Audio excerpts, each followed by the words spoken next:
Hello everyone, welcome to Yasmin's Learning Corner. আজি ভিডিঅ'ত আমি পঢ়িম ক্লাছ 8ৰ সায়েন্স বুকৰ চেপ্টাৰ 10 কৈশোৰ প্ৰাপ্তি। কৈশোৰ প্ৰাপ্তি মানে হৈছে এনেকুৱা এটা সময় যিটো সময়ত ব্যক্তিয়ে প্ৰজনন ক্ষমতা লাভ কৰে। অৰ্থাৎ যেতিয়া সন্তান এটা জন্ম হয় সেইটো সময়ত সন্তানটোৱে বেলেগ সন্তান জন্ম দিব নোৱাৰে, অৰ্থাৎ ইহঁতৰ প্ৰজনন ক্ষমতা সেইটো সময়ত নাথাকে। ইয়াৰ আগৰ চেপ্টাৰত অৰ্থাৎ চেপ্টাৰ 9 যিটো আছিল আমাৰ প্ৰাণীৰ প্ৰজনন, তাতে আমি চাইছোঁ যে ল'ৰা আৰু ছোৱালীৰ ক্ষেত্ৰত যিবোৰ প্ৰজনন অংগ থাকে, জনন অংগ থাকে, সেইবোৰ বেলেগ বেলেগ হয় আৰু জনন অংগসমূহ জন্মৰ সময়ৰ পৰাই ব্যক্তিৰ দেহত থাকে। ল'ৰা আৰু ছোৱালীৰ দেহত জনন অংগসমূহ জন্মৰ সময়ৰ পৰা থাকে যদিও সেইটো সময়ত ল'ৰা ছোৱালীবোৰে প্ৰজনন ক্ষমতা লাভ নকৰে, অৰ্থাৎ সন্তান জন্ম দিব পৰা ক্ষমতা লাভ নকৰে। এটা নিৰ্দিষ্ট সময়ৰ পিছতহে ইহঁতে এই ক্ষমতা লাভ কৰে আৰু ছোৱালীৰ ক্ষেত্ৰত এইটো সময় হৈছে 10ৰ পৰা 12 বছৰ বয়স আৰু ল'ৰাৰ ক্ষেত্ৰত এইটো সময় হৈছে 13ৰ পৰা 14 বছৰ বয়স। অৰ্থাৎ ছোৱালীয়ে 10ৰ পৰা 12 বছৰ বয়সৰ ভিতৰত সন্তান জন্ম দিব পৰা ক্ষমতা লাভ কৰে আৰু ল'ৰাই 13ৰ পৰা 14 বছৰ সময়ত। কি হয়, কৈশোৰ প্ৰাপ্তি অৱস্থাত ব্যক্তিৰ দেহত কিছুমান পৰিৱৰ্তন আহে। তুমি যদি এটা কেঁচুৱা দেখা, সেইটো কেঁচুৱা ল'ৰা হয় নে ছোৱালী হয় সেইটো তুমি গম নোপোৱা, কিন্তু যদি তুমি এটা 15-16 ইয়াৰ্ছৰ ল'ৰা বা ছোৱালী দেখিবলৈ পোৱা, তেতিয়াহ'লে তুমি দেখিয়ে গম পোৱা যে ই ল'ৰা হয় নে ছোৱালী হয়। কিহৰ কাৰণে? কাৰণ ইয়াৰ শৰীৰত কিছুমান পৰিৱৰ্তন হয় আৰু এইটো পৰিৱৰ্তন হয় কৈশোৰ প্ৰাপ্তিৰ অৱস্থাত।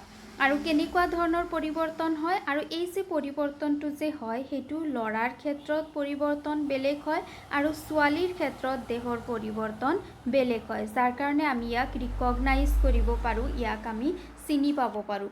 এতিয়া ল'ৰা এটাৰ ক্ষেত্ৰত কেনেকুৱা ধৰণৰ পৰিৱৰ্তন হ'ব পাৰে।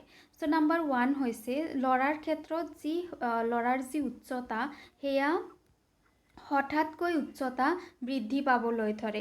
তাৰপিছত ল'ৰাৰ বুকু, তাৰপিছত মুখত চুলি গজিবলৈ আৰম্ভ কৰে এই কৈশোৰ প্ৰাপ্তিৰ সময়ত। তাৰপিছত হাতৰ তলত চুলি গজে, হাতৰ তলত, তাৰপিছত ঠাইৰ মাজত অৰ্থাৎ য'ত জনন অংগ আছে জনন অংগসমূহৰ ওচৰত চুলি গজিবলৈ আৰম্ভ কৰে।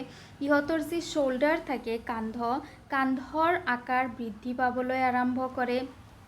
তাৰপিছত লিংগ, অকেজনেলি লিংগ বৃদ্ধি পাবলৈ ডাঙৰ হ'বলৈ আৰম্ভ কৰে।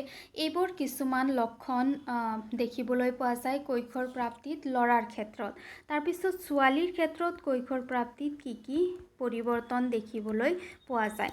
ছেম এটা হৈছে যে ইহঁতৰ যি হাতৰ তলত আৰু যি জনন অংগ আছে জনন অংগসমূহত চুলি গজে, এইটো এটা পৰিৱৰ্তন হয়।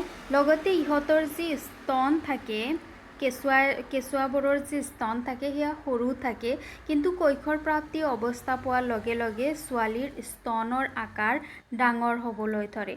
ছোৱালীৰ মুখত পিম্পল হয়, ল'ৰা আৰু ছোৱালী উভয়ৰে মুখত পিম্পল হোৱা দেখিবলৈ পোৱা যায়, পিম্পল, একনি এইবোৰ হোৱা দেখিবলৈ পোৱা যায়।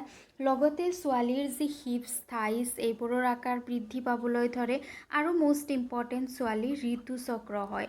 ঋতুচক্ৰ হোৱা মানে হৈছে প্ৰতি মাহতে 28 ডেজৰ পিছে পিছে ছোৱালীৰ ৰক্তক্ষৰণ হয়। এইবোৰ পৰিৱৰ্তন হোৱা দেখিবলৈ পোৱা যায় কৈশোৰ প্ৰাপ্তিৰ সময়ত, আৰু যেতিয়া শৰীৰত এইবোৰ পৰিৱৰ্তন আহে তাৰমানে সেইজন ল'ৰা বা ছোৱালীয়ে সন্তান জন্ম দিব পৰা অৱস্থা পাইছে। এনে বেচিকেলি চোৱাচোন, মানুহৰ গোটেই জীৱন জুৰি পৰিৱৰ্তন হৈয়ে থাকে। প্ৰথমতে মানুহবোৰ কেঁচুৱা হৈ জন্ম লয়, কেঁচুৱাৰ পৰা অলপমান ডাঙৰ হয় যিটো স্কুল গোয়িং এজ থাকে, তাৰ পৰা মানুহে কৈশোৰ প্ৰাপ্তিৰ অৱস্থাত সোমায় য'ত শৰীৰত এইবোৰ পৰিৱৰ্তন আহে। কৈশোৰ প্ৰাপ্তিৰ পিছত মানুহে যৌৱন অৱস্থাত সোমায়, তাৰপিছত যৌৱনৰ পিছত লাহে লাহে বয়স বৃদ্ধি হৈ মানুহ বুঢ়া হয়। সো প্ৰতিটো স্তৰতে মানুহৰ কিছুমান পৰিৱৰ্তন হ'বলৈ আৰম্ভ কৰে আৰু তাৰে ভিতৰত কৈশোৰ প্ৰাপ্তিত কি পৰিৱৰ্তন হয় সেয়া আমি এইটো চেপ্টাৰত জানিম। ইয়াৰোপৰি মানুহৰ যি জীৱনকাল থাকে, জীৱনকালটোক আমি তিনিটা ফেজ, তিনিটা স্তৰত ভাগ কৰিব পাৰোঁ। এটা হৈছে কৈশোৰ কাল বা যাক শিশুকাল বুলি কোৱা হয়। কৈশোৰ কালৰ সময়ছোৱা হৈছে তোমাৰ একেবাৰে জন্মৰ পৰা আৰম্ভ কৰি 9-10 বছৰ বয়সলৈকে, জন্মৰ পৰা আৰম্ভ কৰি 9-10 বছৰ বয়সলৈকে কৈশোৰ কাল থাকে। কৈশোৰ কালত কি হয়, শৰীৰৰ বৃদ্ধি দ্ৰুত গতিত হ'বলৈ ধৰে। কোষ বিভাজন বহুত বেছি হয় এইটো সময়ত, বৃদ্ধি দ্ৰুত গতিত হয়, কিন্তু এই সময়ত ব্যক্তিয়ে প্ৰজনন কৰিব নোৱাৰে। এইটো এটা লক্ষণ হৈছে কৈশোৰ কালৰ। তাৰপিছত নেক্সট যিটো স্তৰ আহে সেইটো হৈছে প্ৰজনন কাল। প্ৰজনন কাল মানে কৈশোৰ প্ৰাপ্তিৰ কাল। এই প্ৰজনন কালত ব্যক্তিয়ে প্ৰজনন ক্ষমতা লাভ কৰে। এইটো হৈছে 11 পৰা 19 বছৰ বয়সলৈকে চলি থাকে। উভয় ল'ৰা আৰু ছোৱালীৰ ক্ষেত্ৰত এই কৈশোৰ কাল চলি থাকে। তাৰপিছত সময়ছোৱা হৈছে বৃদ্ধকাল, যিটো সময়ত মানুহৰ বয়স বৃদ্ধি হ'বলৈ ধৰে আৰু লাহে লাহে মানুহবোৰ মৰি যায়। চ' এনেকুৱা ধৰণৰ কিছুমান পৰিৱৰ্তন হয়। আৰু এই যে কৈশোৰ প্ৰাপ্তিৰ সময়ত যে ব্যক্তিৰ দেহত পৰিৱৰ্তনসমূহ হয়, পৰিৱৰ্তনসমূহ কিছুমান হৰমনৰ কাৰণে হয়। আৰু পুৰুষৰ যি পৰিৱৰ্তন হয়, পুৰুষৰ পৰিৱৰ্তন কৰা হৰমনবিধৰ নাম হৈছে টেষ্টষ্টেৰন। টেষ্টষ্টেৰনক গৌণ যৌন হৰমন বুলি কোৱা হয়। ইয়াৰ কাৰণে পুৰুষৰ দেহৰ পৰিৱৰ্তনবোৰ হয়, দাড়ি গজা, মুচ গজা, ভইচ চেঞ্জ হোৱা, হাইট বৃদ্ধি হোৱা, হাতৰ তলত বা জননাংগৰ ওচৰত চুলি গজা, এইবোৰ পৰিৱৰ্তন টেষ্টষ্টেৰন হৰমনৰ কাৰণে হয়। আৰু স্ত্ৰীৰ ক্ষেত্ৰত যি হৰমনে কাম কৰে সেয়া হৈছে দুটা হৰমন। এটা হৈছে ষ্ট্ৰজেন আৰু এটা হৈছে নাম্বাৰ 2 প্ৰজেষ্টেৰন। এই দুটা হৰমনৰ কাৰণে স্ত্ৰীৰ দেহত পৰিৱৰ্তনসমূহ হোৱা দেখিবলৈ পোৱা যায়।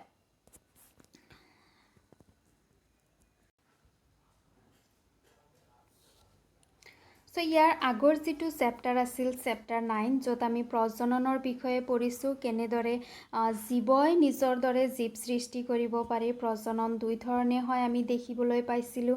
এটা আছিল অযৌন প্ৰজনন, যিবোৰ নিম্ন স্তৰৰ জীৱৰ ক্ষেত্ৰত দেখিবলৈ পোৱা যায়, আৰু এটা আছিল যৌন প্ৰজনন, যিটো প্ৰজনন মানুহে ফ'ল' কৰে। চ' মানুহ আৰু আন বহুতো প্ৰাণী ডাঙৰ দীঘল হোৱাৰ পিছত এটা নিৰ্দিষ্ট বয়সতহে ইহঁতে প্ৰজনন কৰিব পাৰে। মানুহে কিয় এটা নিৰ্দিষ্ট বয়সৰ পাছতহে প্ৰজনন কৰিব পাৰে, শৰীৰৰ কি পৰিৱৰ্তন হ'লে ব্যক্তিয়ে প্ৰজনন ক্ষমতা লাভ কৰে বুলি আমি গম পাম, সেই বিষয়ে আমি এইটো চেপ্টাৰত জানিবলৈ পাম। চ' আমাৰ যিটো চেপ্টাৰ 9 আছিল, চেপ্টাৰ 9ত আমি মানুহৰ প্ৰজনন অংগসমূহৰ বিষয়ে পঢ়িছোঁ, হয়নে?